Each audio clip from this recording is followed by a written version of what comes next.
Assalamualaikum warahmatullahi wabarakatuh.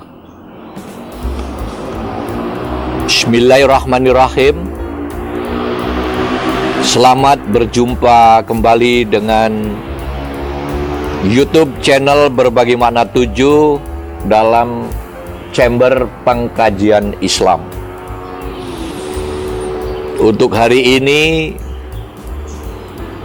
kami ingin menyampaikan kepada audiens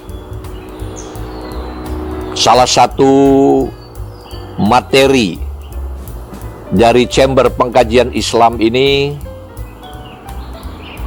dalam bentuk lafaz atau ayat-ayat yang akan kami sampaikan dari beberapa surat yang sangat teramat penting.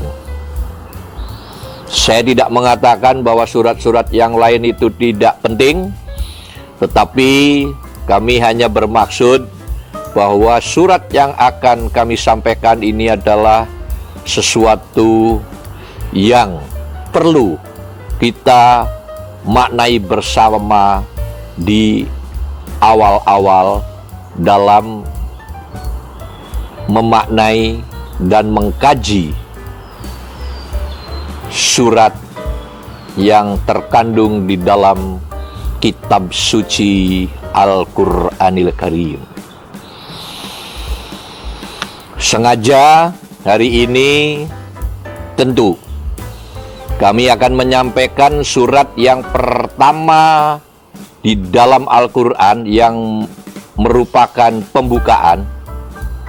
Walaupun surat ini adalah bukan surat yang pertama turun, tetapi dalam susunan Al-Quran, surat ini dijadiin surat pembukaan yang terdiri atas 7 ayat.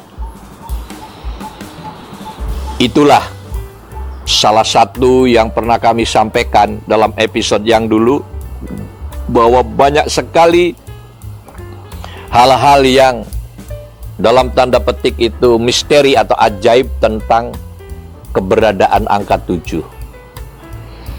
Al-Fatihah pembukaan ini terdiri atas 7 ayat. Kalau kita tawaf dan sa'i itu 7 kali. Jumlah hari juga ada 7. Dan seterusnya dan seterusnya. Itulah salah satu sebab kami di dalam YouTube ini memberi nama channel Berbagi Makna 7. Baik, sebagai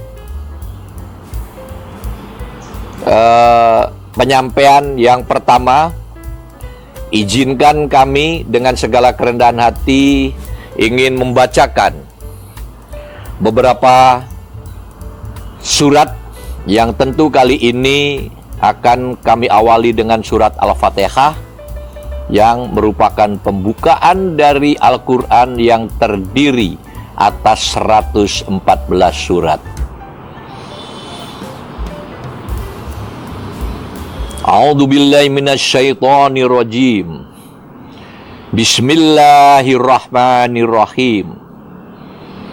Alhamdulillahi rabbil alamin. Ar-Rahmanir-Rahim. Maliki yaumiddin. Iyyaka na'budu wa iyyaka nasta'in. Ihdinas siratal mustaqim. Siratal ladzina an'amta 'alaihim ghairil maghdubi 'alaihim waladdallin. Jadi saudara-saudara sekalian, 7 ayat yang ada di Al-Fatihah ini diawali dengan ucapan Bismillahirrahmanirrahim yang maknanya adalah atas nama Allah yang Maha Pemurah lagi Maha Penyayang, atau atas nama Allah yang Maha Pengasih dan Penyayang. Nah, dengan ucapan atas nama Allah dan yang Pengasih dan Penyayang itu artinya bahwa kita diperkenankan oleh Allah untuk mengatasnamakan dirinya. Artinya apa? Bahwa kita telah diberi hak oleh Allah Subhanahu wa Ta'ala untuk mengatasnamakan dirinya, yang maknanya berarti kita adalah duta-duta besar Allah di muka bumi ini. Karena di sini bismi itu artinya on behalf, yaitu atas nama. Jadi hanya manusia yang diberi hak untuk mengatasnamakan Allah, karena memang manusia adalah makhluk yang paling tinggi derajatnya dan sangat istimewa keberadaannya, maka manusialah yang dipilih oleh Allah menjadi duta-duta besarnya. Di episode yang lalu kami telah sampaikan bahwa kenapa hanya manusia yang diberi atribut sebagai dubes-dubesnya Allah, bukan binatang atau tumbuh-tumbuhan. Karena kalau binatang atau tumbuh-tumbuhan komponen pokoknya hanya dua, yaitu jasad dan nyawa. Tetapi kalau manusia komponennya sempurna, selain jasad dan nyawa ada satu komponen lagi yang sangat bermakna dan bernilai tinggi, yaitu ruh. Nah, ruh inilah yang merupakan komponen yang memiliki karakter tidak dimiliki oleh makhluk-makhluk yang lain, terutama tumbuh-tumbuhan dan hewan. Sebagai contoh karakter dari roh, ketika ada kejoliman, mereka akan protes bangkit dan akan melakukan suatu gerakan-gerakan untuk keadilan. Ketika ada kejoliman, makhluk yang punya roh ini akan bangkit dan melakukan sesuatu demi tegaknya kebenaran. Sebagai contoh, ayam itu, mohon maaf, jutaan ekor disembelih hari-hari untuk menjadi konsumsi manusia, sementara ayam yang masih hidup tidak pernah melakukan protes dan demonstrasi. Sapi, ribuan galon susunya diperas untuk konsumsi manusia, tetapi sapi-sapi yang tidak diperas susunya tidak melakukan suatu gerakan-gerakan untuk protes dan kebangkitan atas tindakan yang dilakukan terhadap sesamanya. Nah, manusia, jika ada sebuah kejoliman dan tidak melakukan suatu gerakan untuk perlawanan dan kebangkitannya untuk menegakkan kebenaran, maka mohon maaf, manusia tersebut adalah manusia yang tergolong tidak mempunyai ruh. Karena karakter roh adalah karakter yang tidak akan pernah menerima tindakan-tindakan yang zolim dan tidak sesuai dengan nilai-nilai kemanusiaan. Itulah kira-kira makna dari Bismillahirrahmanirrahim.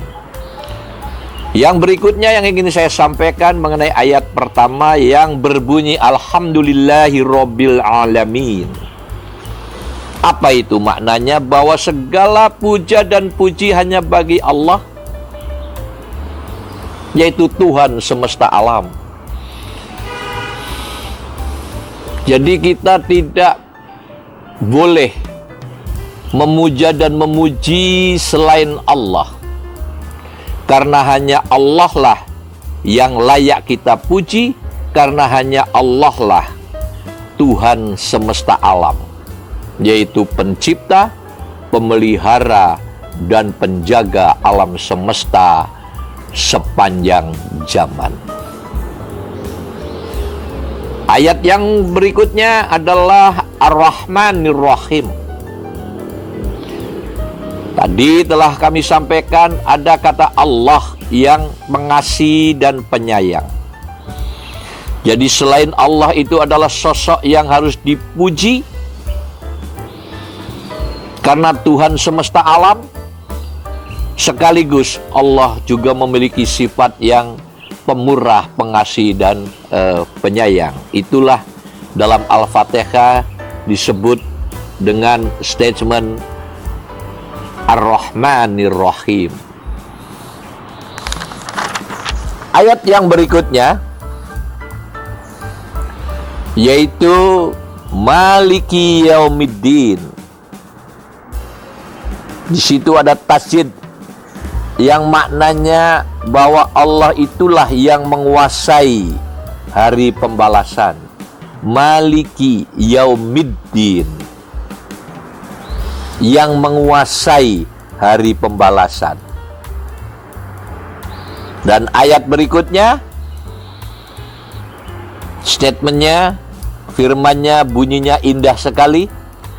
Iyyaka na'budu wa iyyaka nasta'in, yang artinya hanya kepada Engkaulah ya Allah kami menyembah, dan hanya kepada Engkaulah kami memohon pertolongan. Saya ulangi, iyyaka na'budu wa iyyaka nasta'in. Ayat yang berikutnya, ihdinas siratal mustaqim. Mohon ditunjukkan kami ini ke jalan yang lurus. Dan diakhiri dengan statement siratal ladzina an'amta 'alaihim ghairil maghdubi 'alaihim waladdallin.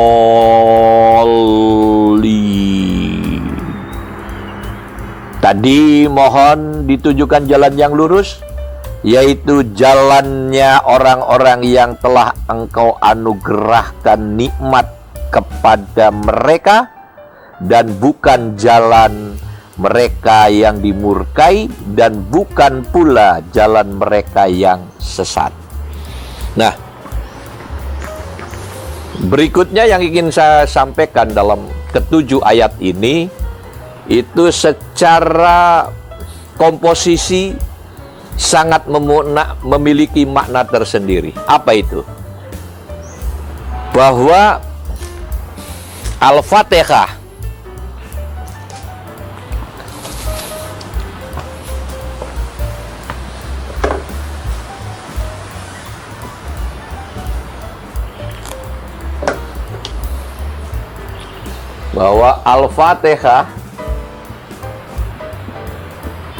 yang terdiri dari 7 ayat ini ternyata itu terbagi 3,5 seolah-olah untuk Allah, dan 3,5 seolah-olah untuk kita. Ayat yang pertama, Alhamdulillahirabbil alamin, untuk Allah.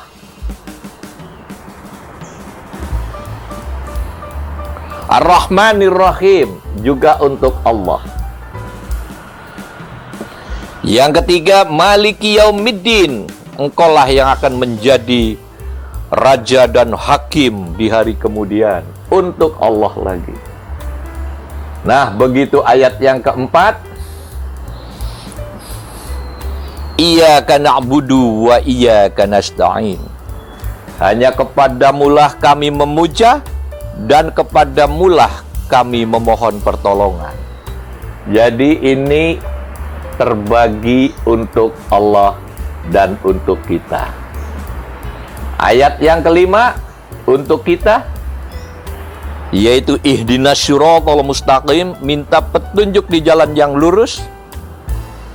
Ayat yang ke-6 juga untuk kita, yaitu jalannya orang-orang yang telah kau ridhoi dan bukan jalannya orang-orang yang sesat untuk kita. Jadi dari strukturnya 3 untuk Allah, 3 untuk kita, dan yang ini barengan.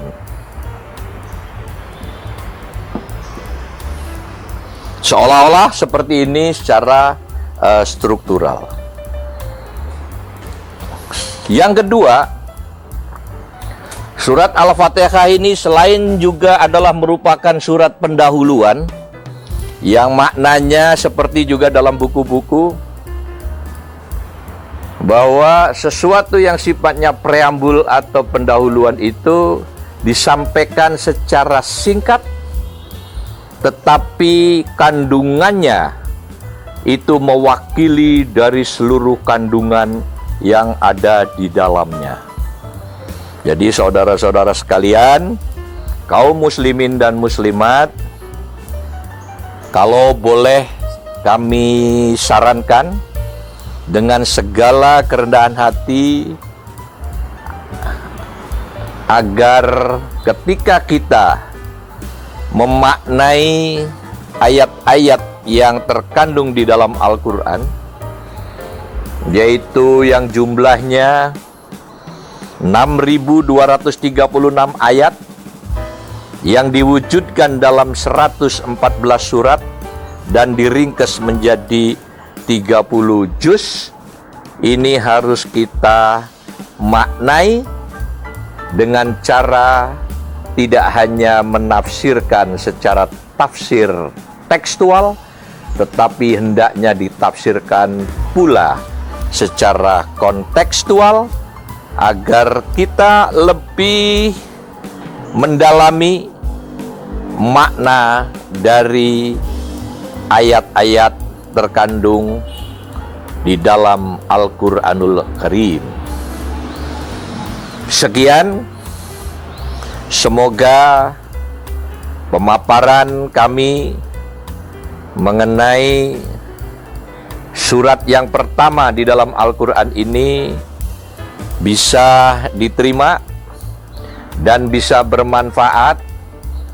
Yang selanjutnya, kaum muslimin dan muslimat dimanapun, silahkan